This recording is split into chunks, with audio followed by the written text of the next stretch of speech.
무지, 권력, 교만은 최악의 배합이다.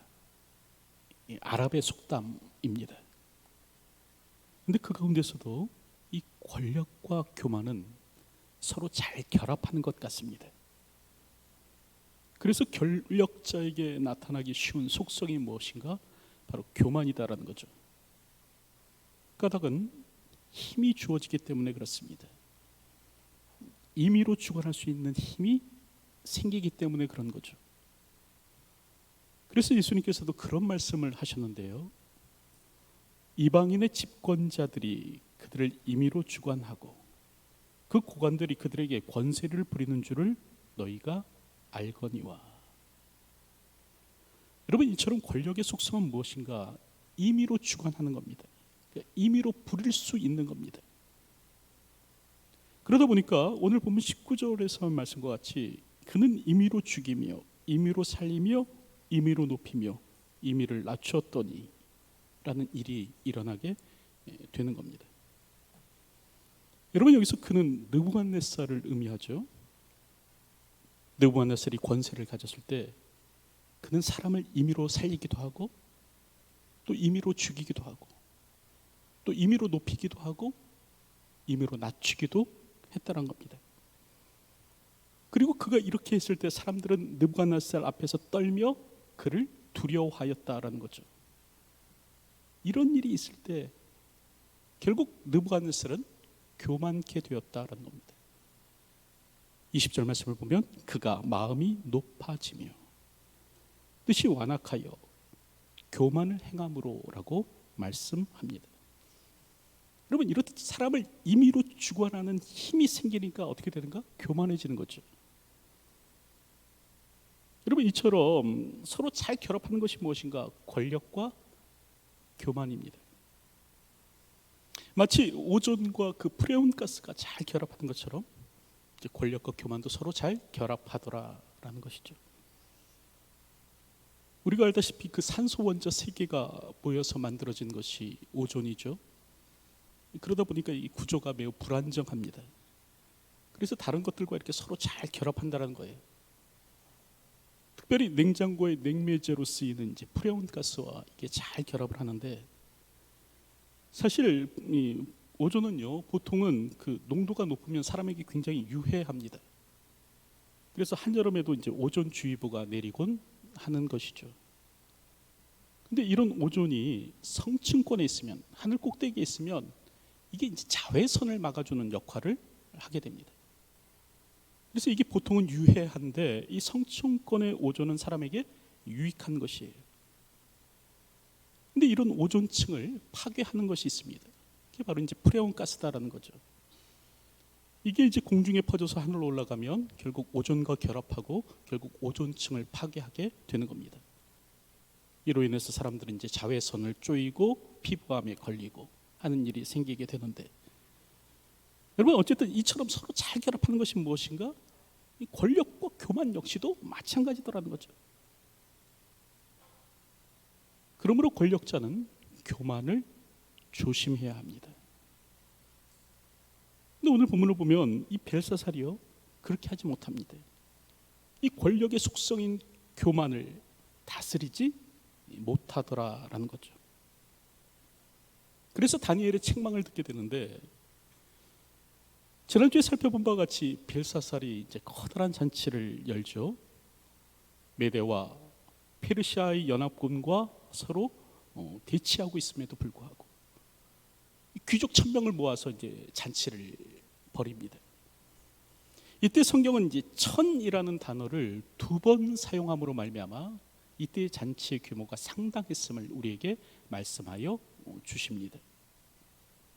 이런 잔치가 배설되었는데 그때 벨사살이 아주 방자한 일을 행하는 겁니다. 그 예루살렘에서 탈취해 온 그 그릇을 가져오라, 그런 명령을 하는 거죠.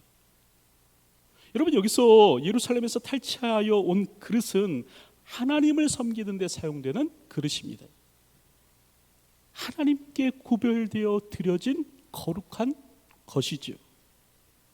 근데 이것을 가지고 술잔을 삼겠다는 겁니다.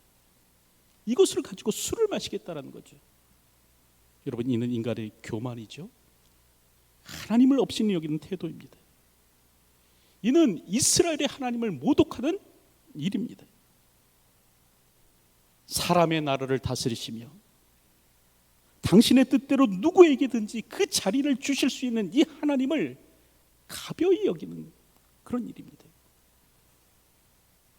사람에게 나라와 권세와 영광과 위엄을 주시는 지극히 높으신 하나님을 욕보이는 행위인 것이죠. 여러분, 이렇듯 이 사람의 마음에 교만이 찾아가면 어떻게 되는가? 방약무인하게 됩니다.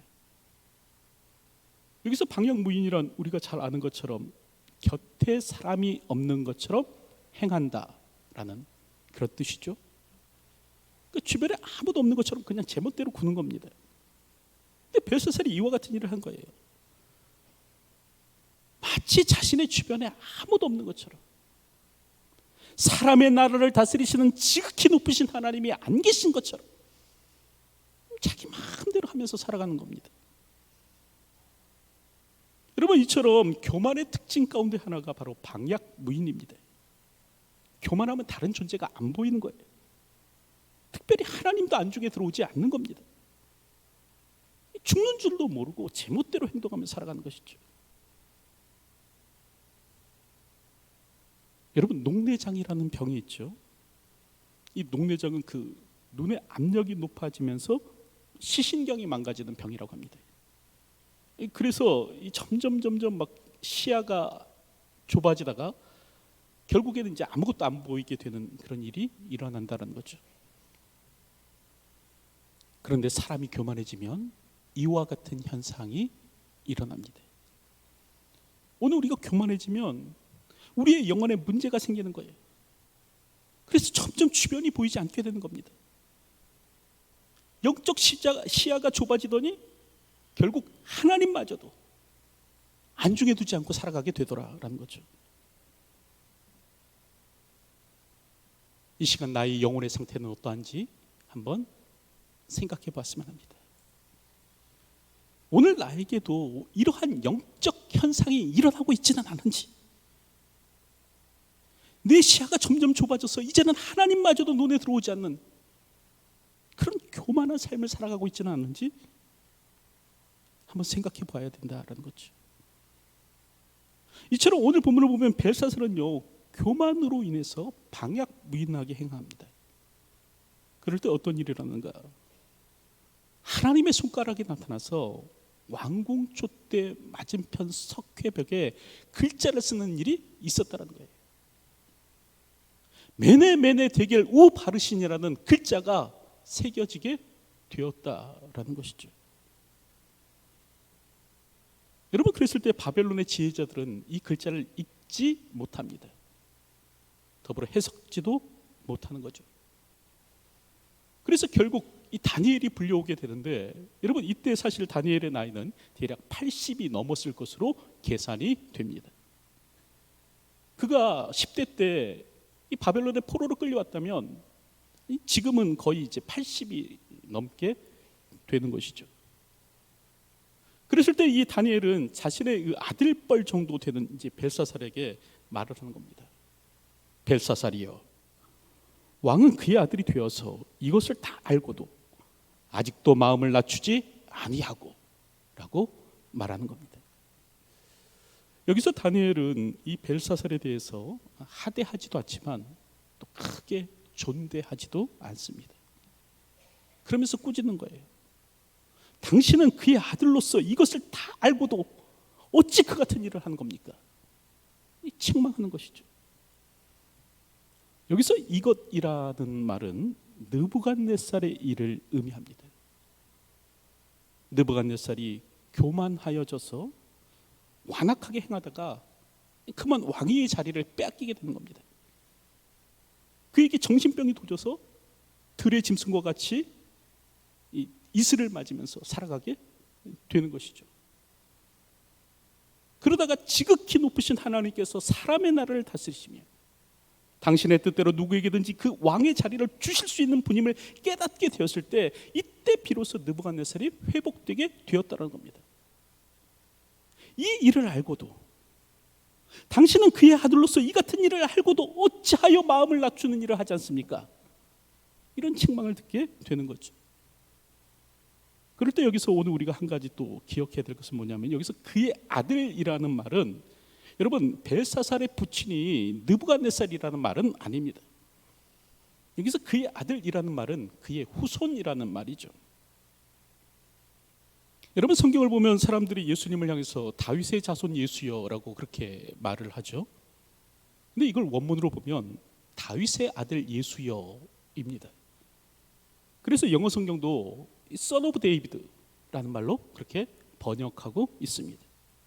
그 아들이라는 말은 반드시 꼭 그 직계 아들이 아니라 여러분 후손을 뜻하는 말일 수도 있어요.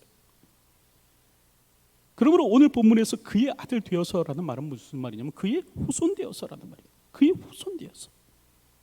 느부갓네살의 몰락과 교만을 누구보다도 더 잘 알고 있으면서 왜 그와 같은 일을 하는 것입니까?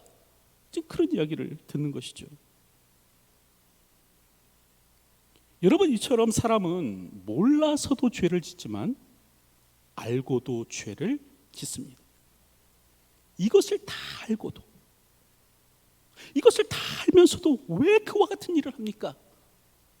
라는 것이죠. 여러분 얼마 전에 그 부산의 모 시장이 한 여성을 추행했죠. 상대는 힘이 없는 그 비정규직 그 여성이었다고 합니다. 그렇다고 한다면 이 시장은 그 여성을 추행하는 것이 이게 잘못인지 몰라서, 죄인지 몰라서 그와 같은 일을 한 것인가? 여러분 그렇지 않죠? 이것을 다 알고도 그와 같은 일을 한 겁니다. 또 얼마 전에는 그 권투를 배운 한 입주민이 그 택배기사 형제를 폭행했습니다. 이제 코와 갈비뼈를 부러뜨렸는데 이유는 그 마스크를 쓰지 않았다는 겁니다. 여러분 그렇다고 한다면 이 입주민은 주먹으로 사람을 때리는 것이 이 잘못인지 몰라서 그와 같은 일을 한 것인가? 그렇지 않다는 거죠. 이것을 다 알고도 행한 것입니다. 요즘 부부의 세계라는 드라마가 인기였다고 하는데 보셨나 봅니다. 이게 남편의 외도를 다룬 내용이라고 해요. 여러분 그렇다면 이런 외도가 죄인지 몰라서 그와 같은 일을 하는 것인가? 여러분 그렇지 않다는 거죠. 이것을 다 알고도 그와 같은 일을 하는 겁니다. 여러분 이처럼 사람은요 알면서도 죄를 짓는 존재예요. 그렇다고 한다면 오늘 나는 어떻습니까? 오늘 내게는 이것이 죄인 것임을 알고도 그렇게 짓는 죄는 없으십니까? 오늘 우리는 이것이 죄임을 알 때 그 뼈를 깎는 마음으로 그 죄를 이겨내고 있느냐라는 거예요. 지금 그 죄와 피 흘리기까지 싸움을 싸우고 있느냐는 거예요. 그 죄와 그 죄의 결과를 다 알기에 이 죄의 유혹을 피하여 몸부림치면서 살아가고 있느냐는 겁니다. 오늘 성경을 보면요 이것을 다 알고도 행하면 결국 어떻게 되는가? 죽는다라고 기록되고 있어요. 벨사살과 같이 된다는 거예요. 죄와 그 결과가 얼마나 심각한 것인지를 알면서도 그 죄에서 벗어나지 않으면 죽는다라는 겁니다. 오늘도 죄에서 벗어나는 삶을 살 수 있는 저희들이 되었으면 합니다. 이처럼 오늘 본문을 보면 벨사살은요 이것이 죄인 것임을 다 알고도 그 마음을 낮추지 않는데, 여러분 그럴 때 하나님께서 어떤 일을 하십니까? 벽에 글자를 새기시는 거예요. 메네 메네 데겔 우바르신. 여러분 여기서 메네라는 말은 세다, 계산하다, 숫자를 정하다라는 뜻이 있습니다. 이제 이 메네라는 단어에서 고대 화폐단인 문화가 나왔고요. 데겔은 무게를 달다, 저울로 달다라는 뜻입니다. 바로 이 데겔에서 이제 고대 화폐단인 세겔이라는 것이 나왔죠.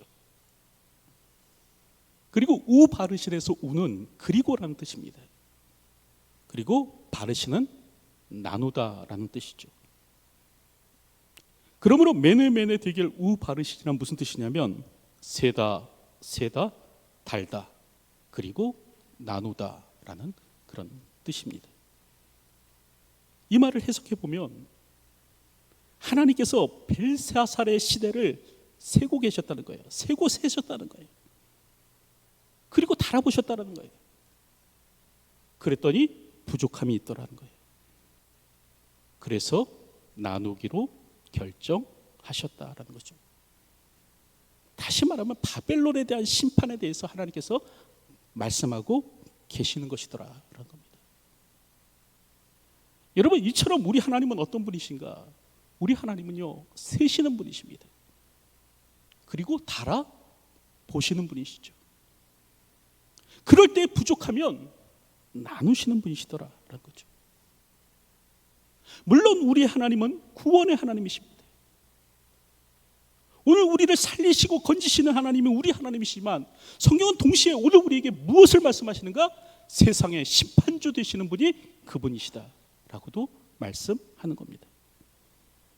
그러므로 오늘 우리는 하나님의 사랑도 잘 알아야 되지만 여러분, 심판의 하나님도 알아야 돼요. 그래서 우리는 신앙 고백할 때 산자와 죽은 자를 심판하러 오시리다 라고 그렇게 고백을 하죠. 여러분, 여기서 산자와 죽은 자는 모든 사람을 뜻합니다. 그러니까 예수님께서 재림하실 때 살아있는 자들만 판단하시는 것이 아니라 이전에 죽은 모든 사람에게도 예수님께서 판단하신다는 거예요.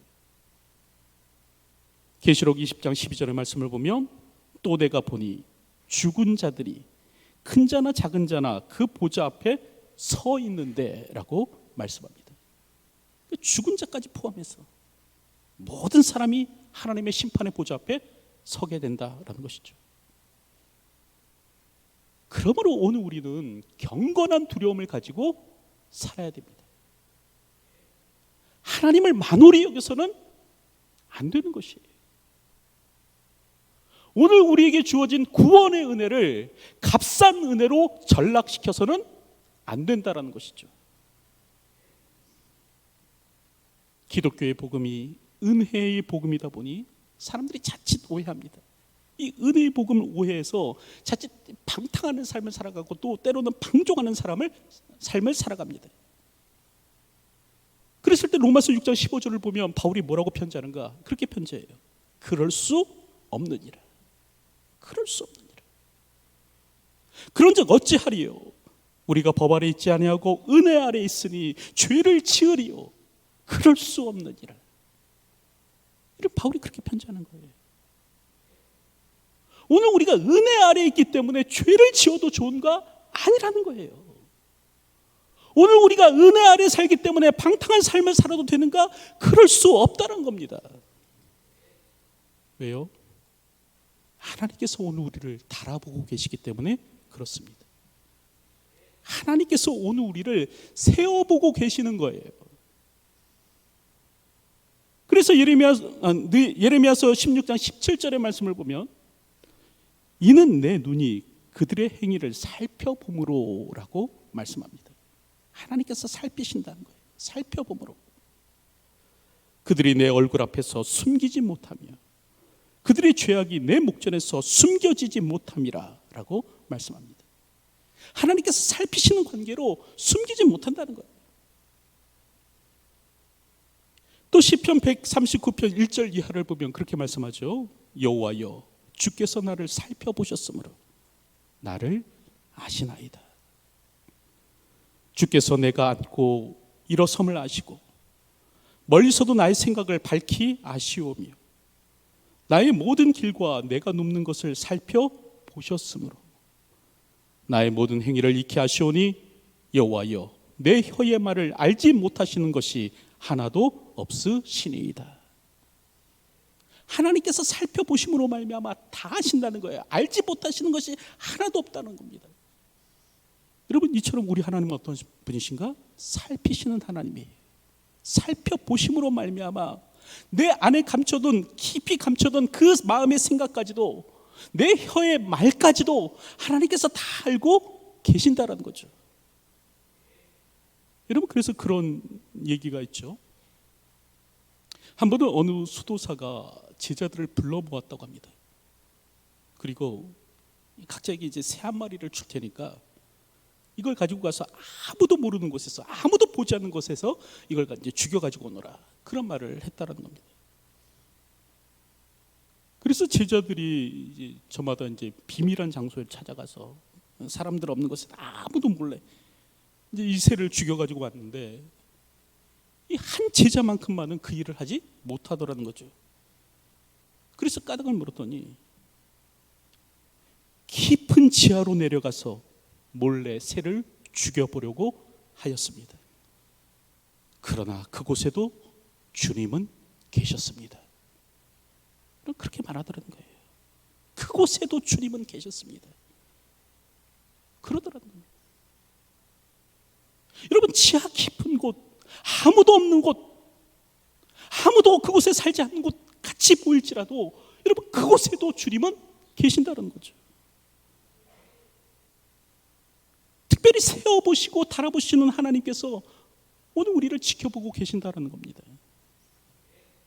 그러므로 오늘 우리는 하나님의 저울을 인식하며 살아야 됩니다. 세어보시고 달아보시는 하나님을 기억함으로 살아야 하는 것이죠. 이처럼 이 벨사살은 하나님께서 달아보고 계심에도 불구하고 그걸 모르는 겁니다. 그때 이제 하나님께서는 메네메네 데겔 우바르신이라고 말씀하는데, 여러분, 그랬을 때 벨사살이 어떻게 하는가? 오늘 성경을 보면 안타깝게도 그는 뉘우쳤다라는 말이 없습니다. 회개했다라는 말이 없습니다. 돌아섰다라는 말이 없는 것이죠.